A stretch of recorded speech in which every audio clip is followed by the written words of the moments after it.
Hello students, आज हम brand management में टॉपिक डिस्कस करेंगे brand positioning and repositioning. Brand positioning refers to target consumers reason to buy your brand in preference to others। Brand positioning in simple word कहूँ कि अपना brand को किस तरीके से मार्केट में स्थापित करें, अपने कॉम्पिटिटर के बीच में कैसे हम अपनी जगह बनाएं। ठीक है, it is ensure that all brand activities has a common aim, है ना, इज़ गाइडेड, डायरेक्टेड और delivered by the brands benefit reason to buy. ये सुनिश्चित करता है कि सभी ब्रांड एक्टिविटी जो हो उस पर कॉमन उनका एम होना चाहिए, जैसे कि गाइड करना, डायरेक्ट करना, डिलीवर करना, ब्रांड के बेनिफिट्स और रीज़न क्यों परचेस करना चाहिए हमारा ब्रांड, ये चीज़ का अच्छे से गाइड करे, डायरेक्ट करे और डिलीवर करे वो चीज़ को, ताकि लोग उस चीज़ को खरीद सके। ठीक है, and it focuses at all points of contact with consumer. ये और फोकस करना चाहिए वो सारे पॉइंट्स में जिसमें हम अपने कंज्यूमर को कांटेक्ट कर सकें। हम अपने कंज्यूमर को कैसे कांटेक्ट कर सकते हैं? थ्रू एडवर्टाइजमेंट्स, है ना, थ्रू वर्ड ऑफ माउथ। इस तरीके से हम लोग ब्रांड पोजीशन डेवलप करते हैं। ठीक है, then positioning is a marketing strategy that aim to make a brand occupy a distinct position relative to competitive brand in the mind of the customer। जैसे कि मैंने पहले ही बोला कि कस्टमर के माइंड में हम लोग अपने ब्रांड को किस तरीके से स्थापित कर सकें। ठीक है, इतना बड़ा कंपटीशन होता है, एक ही प्रोडक्ट के कितने ही सारे ब्रांड्स अवेलेबल है, तो अगर हम सिमिलर चीज़ बेच रहे हैं तो हमारे ब्रांड को कुछ डिफरेंट दिखाना होगा और कंज्यूमर के माइंड में उस तरीके से उसको फिक्स करना होगा ताकि वो हमारे ब्रांड की ओर अट्रैक्ट हो। ठीक है, और वो चीज़ को खरीदे। Companies apply this strategy either bye emphasising the distinguishing feature of their brand, है ना। कंपनीज क्या करता है? नीति बनाता है, रणनीति, स्ट्रैटेजी, है ना, कैसे ताकि वो ब्रांड के फीचर्स को वो क्या करता है? एम्फसाइज करता है, डिस्टिंग्विश करता है, मतलब कंपेयर करता है, जैसे कि क्या चीज़ है, कैसे वर्क करता है और क्यों है, एक्सेट्रा एक्सेट्रा। और they may try to create a suitable image, एक इमेज फॉर्म करता है। ठीक है, कि एक्सपेंसिव है, कि इनएक्सपेंसिव है, प्रीमियम है ना, और लग्जरियस है, एंट्री लेवल है, हाई एंड लेवल है, ऐसा। ये सब किसके थ्रू करता है? एडवर्टाइजमेंट के थ्रू। ठीक है, once a brand is positioned it is very difficult to reposition it without destroying its credibility. It is also called product positioning. एक बार अगर ब्रांड को पोजिशन कर दिया गया तो ये बहुत डिफ़िकल्ट है उसको फिर से रिपोजिशन करने के, उसके क्रेडिबिलिटी को डिस्ट्रॉय किए बगैर फिर से रिपोजिशन करना मुश्किल है। ठीक है, और इसको और क्या कहते हैं? Product positioning. ठीक है, फिर नेक्स्ट है प्रोसेस ऑफ ब्रांड पोजीशनिंग। अब कैसे प्रोसेस मतलब कि सीरीज वाइज चलना, मतलब कि आप जब भी लैडर चढ़ते हो तो आप पहले सीढ़ी चढ़ते हो, फिर सीधा सेकंड तो भी चढ़ते, तो ये एक प्रोसेस है। तो सेम ब्रांड के पोजीशनिंग का प्रोसेस पढ़ेंगे। ठीक है, तो फर्स्ट है identifying the business direct competition could include players that offer the same product services amongst a large portfolio of solution। पहले तो हमें आइडेंटिफाई करना पड़ेगा कि हमारा डायरेक्ट कंपटीशन किसके साथ है, कौन सा ऐसा कंपनी है जिसके साथ हमारे कंपटीशन है। ठीक है, इसमें आपका ये भी आ जाता है कि वो क्या सेम प्रोडक्ट का ऑफ़र कर रहा है, सर्विस दे रहा है, जो भी है उसका पोर्टफोलियो देखना है, उसका सॉल्यूशन निकालना है। ठीक है, देन सेकेंड है understanding how each competitor is positioning their business today. Example claiming to be fastest, cheapest, largest, the number 1 provider etcetera. अब सेकेंड में क्या करोगे कि आप समझोगे कि आपका कॉम्पिटिटर का पोजीशन क्या है बिजनेस में। ठीक है, या वो क्लेम कर रहे होंगे कि वो फास्टेस्ट है, है ना, या फिर चीपेस्ट है, सस्ता है, या लार्जेस्ट है, या फिर नंबर 1 प्रोवाइडर है, उसका पोजीशन क्या है, ठीक है, मार्केट में। फिर third, documenting the providers own position as it exist today may not exist if startup business. अब क्या करोगे, डॉक्यूमेंटेशन करोगे किसका, कि जो प्रोवाइडर है, जो ब्रांड प्रोवाइड कर रहा है, वो उसका खुद का पोजीशन कि आज के डेट में वो एग्जिस्ट कर रहा है तो उसकी पोजीशन क्या है। अगर स्टार्टअप कर रहा है बिजनेस तो उसकी पोजीशन एग्जिस्ट नहीं करेगी, ठीक है। स्टार्टअप मतलब कि खुद का बिजनेस और स्टार्टअप इज़ डिफरेंट थिंग। जब हम बिजनेस बोलते हैं तो वहाँ पे आता है कि आप जो चल रहा है ब्रांड प्रोडक्ट, उसी को ही आप दूसरे तरीके से अपना ब्रांड बना करके बेच रहे हो। स्टार्टअप में आप क्या करते हो, अपना कुछ इनोवेटिव थिंग लगाते हो और उसके बाद अपना बिजनेस स्टार्ट करते हो, उसे स्टार्टअप कहते हैं, ठीक है, कंफ्यूज ना होना। फोर्थ है comparing the company's positioning to its competitor to identify viable areas for differentiation, ठीक है। अब क्या करेंगे, हम अपने कॉम्पिटिटर के साथ अपने पोजीशन को कंपेयर करेंगे और देखेंगे कि हम उनसे कहाँ पे डिफरेंट है, ठीक है। फिफ्थ है developing a distinctive differentiating and value based positioning concept. अब हम किस कॉन्सेप्ट पे अपना पोजीशन करेंगे, तो वो है वैल्यू बेस्ड पोजीशन, ठीक है। जहाँ पे आपकी वैल्यू बनेगी वो अगर वैल्यू एक बार क्रिएट हो गई तो आपका पोजीशन अपने आप डेवलप हो जाता है, ठीक है। तो हम पहले क्या करेंगे, डिस्टिंक्टिवनेस डेवलप करेंगे, मतलब कि आसानी से उसको पहचान किया जा सके या डिफ्रेंशिएट किया जा सके, ठीक है। फिर सिक्स्थ है creating a position statement with key message and customer value proposition to be used for communication development across the organization। फिर अब हम ऐसा positioning statement with key message, देखे होगी जनरली हम एडवर्टाइजमेंट देखते हैं टीवी पे, तो किसी का एडवर्टाइजमेंट चल रहा होता है तो उसमें मैसेजेस रहते हैं, ठीक है, और कस्टमर का वैल्यू पोजीशन को यूज़ किया जाता है कम्युनिकेशन के लिए, ठीक है, उस ऑर्गेनाइजेशन में, ठीक। फिर नेक्स्ट है स्ट्रैटेजीज, रणनीति, ब्रांड पोजीशनिंग की रणनीति क्या होती है। फर्स्ट है क्वालिटी पोजीशनिंग। क्वालिटी से समझ में आता है कि लोग जनरली, लोगों का परसेप्शन होता है कि सस्ता है मतलब लो क्वालिटी होगा, महंगा है मतलब कि बहुत अच्छी क्वालिटी होगी, ये लोगों का परसेप्शन है। तो हम लोग पहले क्या करेंगे, ब्रांड अगर हम पोजीशन कर रहे हैं तो उसकी क्वालिटी को मेंटेन करना बहुत ज़रूरी है, ठीक है। The quality of a given product is one of the most important component of company brand. ये सबसे इम्पॉर्टेंट चीज़ है कंपनी के ब्रांड के लिए, ठीक है। Can be combined with other positioning strategies rather in easily. इसको किसके साथ कंबाइन किया जा सकता है, पोजिशनिंग स्ट्रेटजीज के साथ, ठीक है। Since every business is trying to emphasize its commitment to quality, a good way to distinguish the brand from competitor is to narrow the focus to one area of expertise, thereby branding the company as a high quality and trusted specialist।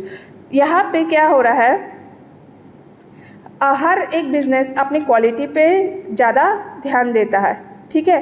अपना एक सबसे बेहतरीन तरीका है कि हम अपने brand को दूसरे से अलग दिखा सके, तो वो है क्वालिटी, ठीक है। तो इसके लिए हम लोग उस एरिया पे एक्सपर्ट होना पड़ेगा ताकि हम अपने ब्रांडिंग जो कंपनी है वो कैसे कर सके, कंपनी की ब्रांडिंग कैसे कर सके, high quality and trusted specialist, ठीक है। देन वैल्यू और price positioning. There are two ways to approach value और price positioning, both of which are crucially dependent on quality. Two ways है अप्रोच करने का वैल्यू और प्राइस पोजीशनिंग का, और वो किस पे डिपेंड करता है, आपके क्वालिटी पे। मैंने पहले ही बताया कि लो क्वालिटी लेस प्राइस रहता है तो उसको लो क्वालिटी से डिफाइन किया जाता है, और ज़्यादा प्राइस रहता है तो उसको हाई क्वालिटी से डिफाइन किया जाता है। ये एक कॉमन धारणा है, ठीक है। तो वैल्यू और प्राइस किस पे डिपेंड करता है, सबसे ज़्यादा क्वालिटी पे। One approach is to use high-end track which exploits the psychological belief that the more expensive something is, the more intrinsically valuable it must be. ठीक है, तो ये अप्रोच जो यूज़ किया जाता है वो क्या होता है, हाई एंड ट्रैक होता है, एंड ट्रैक टैक, ठीक है, हाई एंड टैक। मतलब कि क्या होता है, एक साइकोलॉजिकल बिलीफ है जो मैंने अभी बताया। ये साइकोलॉजिकल बिलीफ हर किसी में होता है कि जो भी एक्सपेंसिव है कोई भी चीज़ वो ज़्यादा वैल्यूबल है, ठीक है, यही चीज़ सेकंड पॉइंट बोल रहा है। फिर positioning the brand as the provider of high quality value price product और सर्विसेज। जो भी ब्रांड को हम पोजीशन कर रहे हैं तो वो क्या प्रोवाइड करना चाहिए, हाई क्वालिटी प्रोवाइड करना चाहिए, ठीक है, वैल्यू प्राइस होना चाहिए उस प्रोडक्ट और सर्विस का, तभी आप पोजीशन अच्छे से कर पाओगे, है ना, ब्रांड की। फिर एग्जांपल है जैसे कि Southwest Airlines. In a tough economy its policy of offering affordable flights as well as promising free checked luggage has allowed it to flourish while other airlines struggle. South west airline का example लिया गया है कि एक tough economy के time पे जब हमारा मतलब उस समय इकोनॉमी अच्छा नहीं चल रहा होगा तो उन्होंने एक पॉलिसी ऑफ़र किया जिसमें उसने फ़्लाइट का रेट जो अफोर्डेबल रखा और उसके साथ साथ उसने ये प्रॉमिस किया कि फ्री लगेज चेकिंग होगी, है ना। तो दूसरे जो एयरलाइंस है वो इस चीज़ में स्ट्रगल कर रहे थे, ठीक है, लेकिन साउथ वेस्ट एयरलाइन अपने वैल्यू और प्राइस के बदौलत अपना पोजीशन मेंटेन करके रखा, ठीक है। फिर बेनिफिट पोजीशनिंग। बेनिफिट पोजीशनिंग क्या है? Communicating the unique benefits of a product और services has long been a popular brand position. जब भी हम लोग ब्रांड को पोजीशन करने की बात करते हैं तो वहाँ पे कम्युनिकेशन इज़ मस्ट। आप लोगों को द्वारा किस तरीके से पहुँचते हो, आपका वे ऑफ कम्युनिकेशन क्या है लोगों तक पहुँचने का, brand and services product and services को आप किस तरीके से कम्युनिकेट करके लोगों को बता रहे हो, ठीक है। तो ये चीज़ है। With the strategy the goal is to highlight your company's most powerful attributes no competitor can claim and that are valuable to the customer. इस स्ट्रैटेजी से वो क्या करते हैं, अपने कंपनीज के पावरफुल एट्रीब्यूट्स को, मतलब उसकी विशेषताओं को क्या करता है, हाईलाइट करता है। हाँ, फिर ऐसे एट्रीब्यूट्स जिसको कॉम्पिटिटर्स जो है वो compete नहीं कर पाते हैं, ठीक है, और इससे वो क्लेम कर सकते हैं कि वो जो भी प्रोडक्ट या सर्विसेज प्रोवाइड कर रहे हैं कस्टमर को वो वैल्यूएबल है, ठीक है। जैसे कि Colgate toothpaste uses a benefit strategy with an effective message. Colgate toothpaste है वो अपना एक बेनिफिट स्ट्रैटेजी बनाता है ना, उसमें एक मैसेज डालता है कि brush with Colgate and prevent cavities and gingivitis a benefit promise that appeal to customer. मतलब कि ब्रश कोलगेट से ब्रश करने से आपका क्या होगा, कैविटीज़ और जिंजिवाइटिस से आपको छुटकारा मिलेगा, प्रिवेंट करेगा, बचा के रखेगा। ये एक प्रॉमिस है जो कि कस्टमर को बहुत ज़्यादा अपीलिंग लगता है, मतलब कि सही लगता है, ठीक है। तो नेक्स्ट है problem and solution positioning. Positioning a brand as the solution to a customer's problem is also a powerful strategy। ठीक है, आपने ब्रांड को पोजीशन कर रहे हो विद अ सॉल्यूशन, जो कस्टमर्स का है क्वेश्चन प्रॉब्लम, उसका सॉल्यूशन के रूप में आप किसी ब्रांड को स्थापित कर रहे हो, ये भी एक पावरफुल रणनीति है, ठीक है।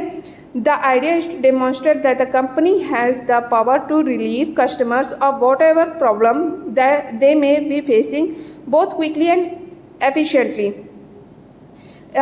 जो कंपनी है वो ये आइडिया देता है कि वो डिमॉन्स्ट्रेट करे कि उसके पास क्या पावर है जिससे हम कस्टमर्स की प्रॉब्लम को, जो कस्टमर्स फेस कर रहे हैं प्रॉब्लम को, उसका सॉल्यूशन है, जल्दी सॉल्यूशन है और एफिशिएंटली वो इस चीज़ को सॉल्व कर सकते हैं। जैसे कि एग्जाम्पल में है pre packaged chopped vegetable solve the customers problem of time consuming food preparation in a snap.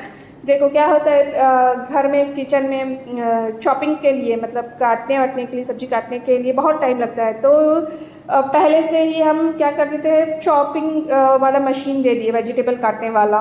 तो ये एक टाइम कंज्यूमिंग फूड प्रिपरेशन हो गया, है ना। एक टाइम कंज्यूमिंग फूड प्रिपरेशन कैसे हुआ, आप बहुत देर तक सब्जी खुद से हाथ से काट रहे हो, तो ये आपका टाइम कंज्यूमिंग हो गया। लेकिन आप अब क्यों क्या मिल रहा है, वैसा मशीन मिल जा रहा है कि आपका काट के दे दे रहा है, तो आपको क्या मिल जा रहा है, एक सॉल्यूशन मिल जा रहा है ना। तो ये प्रॉब्लम और सॉल्यूशन पोजीशनिंग हुआ, ठीक है। आपका ये प्रॉब्लम है, हमने उसका सॉल्यूशन दे दिया, ठीक है। फिर competitor based positioning. Business is nothing if not competitive. Business कुछ भी नहीं है अगर कंपटीशन नहीं है तो। Therefore with this positioning strategy a company takes aim at one और several competitors to demonstrate its superiority among others offering same type of product and services. इसलिए इस पोजीशनिंग स्ट्रेटजी में कंपनी का एम क्या होता है कि एक या अधिक सेवरल कॉम्पिटिटर से अपने को सुपीरियर दिखाना है, ठीक है। और ऐसा क्वालिटी वाला प्रोडक्ट और सर्विसेज प्रोवाइड करना है जो दूसरे कॉम्पिटिटर्स के ब्रांड है वो नहीं कर पा रहे हैं, ठीक है। जैसे कि car insurance companies often employ this strategy to establish a powerful brand by comparing their rates और services to those of other companies. Car insurance companies क्या करती है, ऐसा स्ट्रेटजी रणनीति बनाती है जिसमें कंपनी कंपेयर करता है कि दूसरे से रेट और सर्विस कैसा है, ठीक है। The message is that consumer should cancel their old policies and purchase their coverage from different और बेटर इंश्योरर। तो ये मैसेज ये जाता है कंज्यूमर के पास कि वो अपनी ओल्ड पॉलिसी को ख़त्म करे और वो हमारी तरफ स्विच कर जाए, ठीक है। तो उनको डिफरेंट और बेटर इंश्योरर मिल जाए इस तरीके से, ठीक है। फिर celebrity driven positioning. Celebrity driven positioning से आप ये समझ में आ रहा होगा कि सेलिब्रिटी लोग एंडोर्स करते हैं, ठीक है। एडवर्टाइजमेंट के थ्रू एंडोर्स करते हैं अब उस ब्रांड को, ठीक है। यहाँ पे क्या कर रहे हैं, hiring celebrities as spokespeople और to endorse a company's product और services is a popular way to position a brand. जो अभी मैंने कहा वही लिखा है कि सेलिब्रिटी हायर किया जाता है या तो स्पोक्स पीपल की तरह, या फिर एंडोर्स करते हैं कंपनी के प्रोडक्ट और सर्विसेज को अपने ब्रांड को स्थापित करने के लिए, ठीक है। The goal is to garner brand awareness and recognition by associating your company with a glamorous individual. देखो ग्लैमर इंडिविजुअल मतलब कि आपके ऐसे सेलिब्रिटी जो कि आप सभी कॉमनली जानते हैं, तो ऐसे सेलिब्रिटी का हम देखेंगे ज़रूर, क्योंकि लोग कहीं ना कहीं प्रभावित होते हैं सेलिब्रिटी से, ठीक है। तो ब्रांड अवेयरनेस के लिए, ब्रांड रिकॉग्निशन के लिए सेलिब्रिटी का यूज़ किया जाता है, उनके ग्लैमर का यूज़ किया जाता है, ठीक है। While this is an expensive route to take, the customer tend to trust celebrities implicitly because she is familiar with their faces. यहाँ पे क्या होता है कि ये बहुत ज़्यादा एक्सपेंसिव रूट है, लेकिन क्या होता है कस्टमर क्या करते हैं, सेलिब्रिटीज़ को अपना आइडल मानते हैं, उससे प्रभावित होते हैं और फैमिलियर होते हैं उस फेसेस से, इसलिए वो जल्दी उस ब्रांड को अपने दिमाग में ले पाते हैं, ठीक है। The familiarity inspires buyer to follow the celebrity's lead or to emulate him, making the strategy ideal for selling luxury goods or athletic apparel. तो जब फैमिलियरिटी हो जाए रहता है तो बायर को इंस्पायर करता है कि वो सेलिब्रिटी को फॉलो करे और वो जो यूज़ कर रहे हैं या जो बेच रहे हैं उसको हम लोग भी खरीदें। और जनरली इस स्ट्रैटेजी को कहाँ यूज़ किया जाता है, लग्जरी गुड के लिए यूज़ किया जाता है और एथलेटिक अपैरल के लिए यूज़ किया जाता है सेलिब्रिटीज़ का यूज़, ठीक है। Importance of brand positioning. अब ब्रांड पोजिशनिंग का इम्पॉर्टेंस क्या है, understand brands strength and weakness from consumer perspective. पहले तो हमें पता चल जाता है कि हमारे ब्रांड का स्ट्रेंथ और वीकनेस क्या है कंज्यूमर के पर्सपेक्टिव से, कंज्यूमर के देखने के नज़रिए से हमें पता चल जाता है कि ब्रांड का स्ट्रेंथ और वीकनेस क्या क्या है। फिर know how customers perceive the brand विस अ विस कॉम्पिटिटिव ब्रांड, और इससे हमें कस्टमर क्या सोच रहे हैं ब्रांड के बारे में दूसरे कॉम्पिटिटिव ब्रांड के कंपैरिजन, वो हमें पता चल जाता है। ठीक है, फिर understand which benefits are the most important to the customer and which of those benefits brand could uniquely own in customer's mind. हमें ये पता चल जाता है कि कौन सा बेनिफिट सुविधा सबसे ज़्यादा इम्पॉर्टेंट है कस्टमर्स के लिए और वो क्या यूनिक ढूंढ रहे हैं, कस्टमर्स के माइंड में क्या चीज़ वो यूनिक ढूंढ रहे हैं, वो चीज़ के बारे में पता चल जाता है। ठीक है, know which benefit are believable for the brand, कौन सा बेनिफिट जो है उस ब्रांड पे बिलीव किया जा सके, ये हमें पता चल जाता है। फिर understand how different customer groups perceive brands product service category and the brand with them are differently. इससे हमें ये पता चल जाता है कि कस्टमर का ग्रुप है जो वो ब्रांड के बारे में, ब्रांड के सर्विस और प्रोडक्ट के कैटेगरीज के बारे में क्या सोचता है। ठीक है, या तो ब्रांड के अंतर्गत ही सोचता है या तो उससे अलग हट करके सोचता है। ठीक है, फिर आते हैं ब्रांड रीपोजिशनिंग में। रीपोजिशनिंग मतलब एक बार हमने ब्रांड को स्थापित किया था लेकिन वो ठीक से वर्क नहीं किया और फिर उसकी क्रेडिबिलिटी ख़त्म हो गई, विश्वसनीयता ख़त्म हो गई। अब हम फिर से उसको रीपोजिशन कर रहे हैं, रीलॉन्च कर रहे हैं। ठीक है, मैंने मतलब मार्केट में वापस से स्थापित कर रहे हैं। ठीक है, repositioning refers to the major change in positioning for the brand and product. To successfully reposition a product, the firm has to change the target market understanding of the product. This is sometimes a challenge, particularly for well-established or strongly branded products. जो भी मैं बताई वही चीज़ लिखा हुआ है यहाँ पे। ठीक है, सबसे ज़्यादा डिफ़िकल्ट रिपोजिशनिंग में उनको आती है जो पहले से बहुत अच्छे से वेल इस्टेब्लिश्ड थे और स्ट्रॉन्ग ब्रांड पोजीशन था उनका, उनको रिपोजिशन करने में बहुत डिफ़िकल्ट आती है। ठीक है, firm may consider repositioning a product due to declining performance और due to major shift in the environment. Firm तभी रिपोजिशन करने का सोचता है जब या तो परफॉर्मेंस में कमियां आ रही है या फिर मेजर चेंज आ रहा है एनवायरनमेंट की वजह से।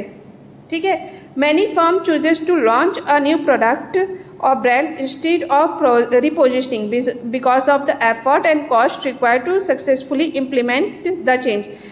बहुत सारे फर्म क्या करते हैं, न्यू प्रोडक्ट लॉन्च कर देते हैं या फिर नया ब्रांड लॉन्च कर देते हैं इंस्टेड ऑफ रिपोजिशनिंग करने के बजाय ये चीज़ चूज़ कर लेते हैं बिकॉज अगर रिपोजिशन करेंगे तो उसमें एफर्ट और उसका कॉस्ट ज़्यादा लगेगा।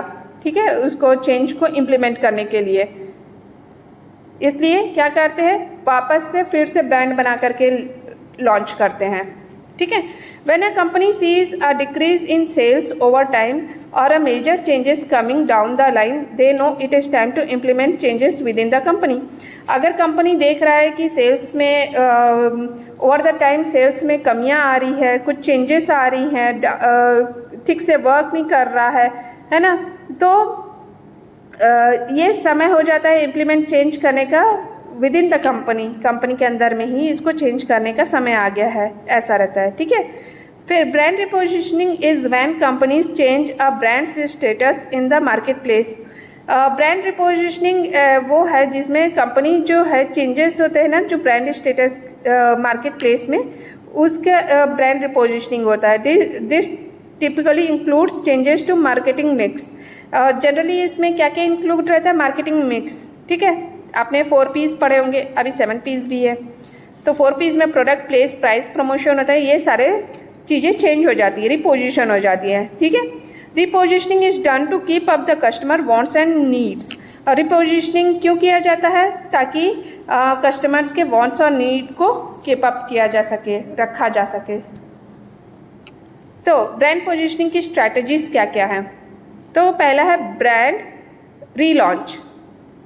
Many a time in marketing, there comes a stage in the life of a brand when it need to be reworked or relaunched to take it different level. This happens not only for brands which may not be doing well, but also for the brand that are doing well but would like to do better. ठीक है, बहुत सारे ऐसा time आता है marketing में जब हमारा लाइफ ब्रांड की लाइफ में एक ऐसा स्टेज आता है जब हमें वापस से उस पर रीवर्क करना पड़ता है, उसे रीलॉन्च करना पड़ता है एट अ डिफरेंट लेवल, अलग ही लेवल पर उसको रीलॉन्च या फिर रीवर्क करना पड़ता है। ये सिर्फ उस ब्रांड के साथ नहीं होता है जो डिक्लाइन हो रहा है, बल्कि उस ब्रांड के साथ भी होता है जो अच्छा कर रहे होते हैं लेकिन और भी अच्छा करना है उसे। ठीक है, brands go through various stages of evolution in their life and often may need to restructure and reposition, revitalize and or regenerate to improve their sales and market shares and profits. Brand बहुत सारी stages में जाता है जहाँ पे उसकी life की वापस से उत्पत्ति होती है और उसको या तो रीस्ट्रक्चर देना पड़ता है या फिर रीपोजिशन करना रहता है या रिवाइटलाइज करना पड़ता है या रिजुनोवेट करना रहता है, ताकि वो उसके सेल्स जो है और मार्केट के शेयर्स एंड प्रॉफिट्स है उसको सुधारा जा सके। ठीक है, relaunching a brand is a normal exercise but should be dealt with cautiously. ठीक है, रीलॉन्च ब्रांड का रीलॉन्च करना एक नॉर्मल एक्सरसाइज है, नॉर्मल चीज़ है, लेकिन उसको बहुत प्रिकॉशन के साथ उसको डील करना चाहिए। ठीक है, if the brand is doing well because its positioning, distribution and pricing are accepted and it is growing as per the desired objectives, then it recommended to not to temper with something which is working. अगर आपका brand बहुत अच्छा कर रहा है, आपकी position अच्छी है, डिस्ट्रीब्यूशन अच्छी है, प्राइसिंग भी लोग एक्सेप्ट कर रहे हैं और ग्रो कर रहा है और वैसा ही चल रहा है जैसा आपका ऑब्जेक्टिव्स है, तो ये रिकमेंड किया जाता है कि आप उसके साथ खिलवाड़ ना करें जो काम कर रहा है। ठीक है, finally it is important to say that while relaunching a brand the main objective should be to bring it to better level in terms of sales, market share and profit that what its current position reflect. अब finally क्या होगा, important thing ये है कि वापस से relaunch करेंगे brand को और उसका मेन ऑब्जेक्टिव है कि वो सेल्स के टर्म पे बहुत अच्छे लेवल पे जाए। ठीक है, उसका सेल्स, मार्केट शेयर, प्रॉफिट के लेवल पे वो बहुत अच्छे पोजीशन पे जाए। ठीक है, देन है ब्रांड रिजनोवेशन। ठीक है, it is the concept of adding new value attributes to the existing product to enhance its overall appeal. Rejuvenation मतलब कि जैसे आप पहले थे उसको फिर से आप उसमें नए वैल्यूज़, नए फीचर्स और ये सब डाल करके आप अपने प्रोडक्ट और सर्विसेज के ओवरऑल अपील को एनहेंस कर रहे हो, बढ़ा रहे हो। ठीक है, The concept is intended to refocus the attention of consumers on an existing brand. ये concept किस पे बेस्ड है कि हमारा उस चीज़ पे फिर से फोकस बने ताकि हम कस्टमर्स को अट्रैक्ट कर सके उस एग्जिस्टिंग ब्रांड की तरफ। रिजनोवेशन मतलब कि क्या होता है, जैसे कि इन टर्म्स ऑफ जब आपका प्रोडक्ट बहुत यूज़ हो चुका है, अब उसके लोग थोड़ा बोर हो जाते हैं, तो उसमें नए नए फीचर्स डाल करके आप उसको रीलॉन्च कर देते हो। ठीक है, this is commonly observed fact where in many of the brand names are added with a prefix like new, super, premium, extra strong.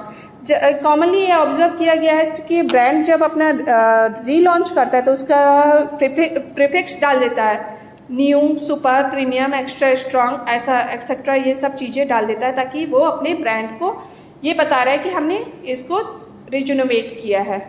ठीक है, थर्ड है ब्रांड प्रोलिफरेशन। ब्रांड प्रोलिफरेशन जो है वो ब्रांड एक्सटेंशन का जस्ट अपोजिट है। इस case में ब्रांड प्रोलिफरेशन में क्या हो रहा है कि और आइटम ऐड कर दिया जाता है उस ब्रांड के साथ। ठीक है, वो ब्रांड तो रहेगा ही, लेकिन वो उसके अंडर में सब ब्रांड्स बना के रखेगा, ठीक है। तो यानी कि उसकी लिस्ट जो रहेगी इंडिपेंडेंट की ब्रांड की इंक्रीज होते जाएगी। जैसे कि कोको कोला की कंपनी है ना। कोको कोला की कंपनी जो है उसका ये कोको कोला तो है ही, उसके अंदर में फैंटा आ गया और स्प्राइट आ गया और ये सारी चीज़ें और भी ब्रांड्स आ गई, ठीक है। तो ये ब्रांड प्रोलिफरेशन हुआ। नेक्स्ट है brand acquisition. In this strategy, companies adopt the process of acquisition or take over ongoing brand as an easy way to develop and manage the brand. ये क्या है, एक प्रकार का रणनीति है जिसमें क्या करता है, एक ब्रांड दूसरे ब्रांड को टेक ओवर कर लेता है, यानी अपने में मिला लेता है, ताकि वो एक साथ होकर के अच्छा ब्रांड बना सके। जैसे कि P&G और जिलेट, ठीक है। वैसे ही डाबर ने क्या एक्वायर किया, बालसारा फॉर 143 करोड़। बालसारा को उसने 143 करोड़ में खरीदा डाबर ने। फिर गोदरेज कंज्यूमर केयर बॉट की लाइन ब्रांड्स, ठीक है। गोदरेज कंज्यूमर केयर ने की लाइन ब्रांड्स खरीदा। फिर मैरिको ने एक्वायर किया HLL निहार ब्रांड, ठीक है। तो इस तरीके से ब्रांड एक्विजिशन हुई। फिर है brand portfolio and rationalisation.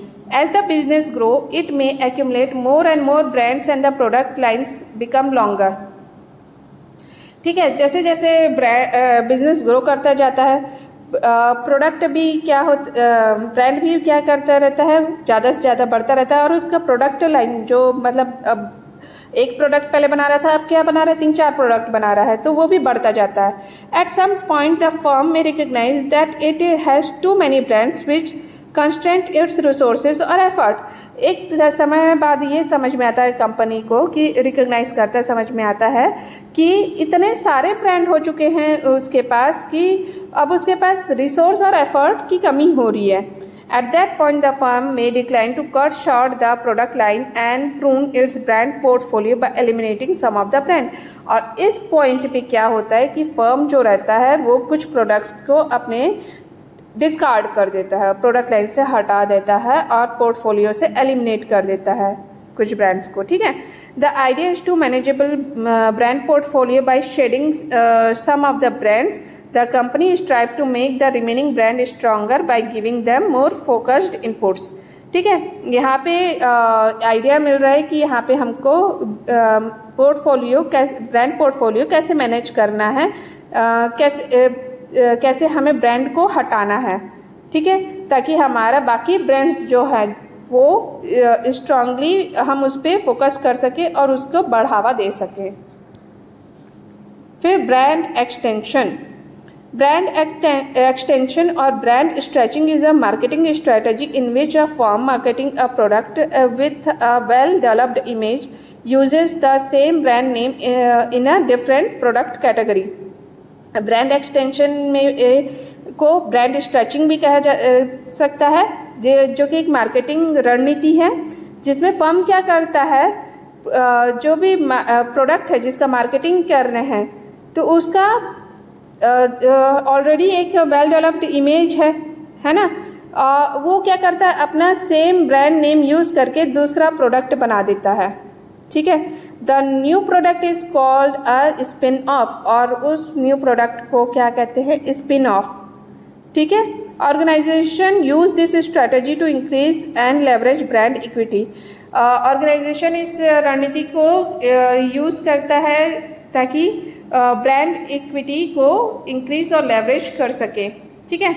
Next है brand extension is an effective tool in brand management and it deals with the extending a brand name to more products. Extension यहाँ पे मतलब ये हो रहा है कि एक ही ब्रांड है, नाम एक ही है, लेकिन उस ब्रांड पे अलग अलग प्रोडक्ट्स अवेलेबल है, ठीक है। यही चीज़ है brand extension. Okay, that's all for this class.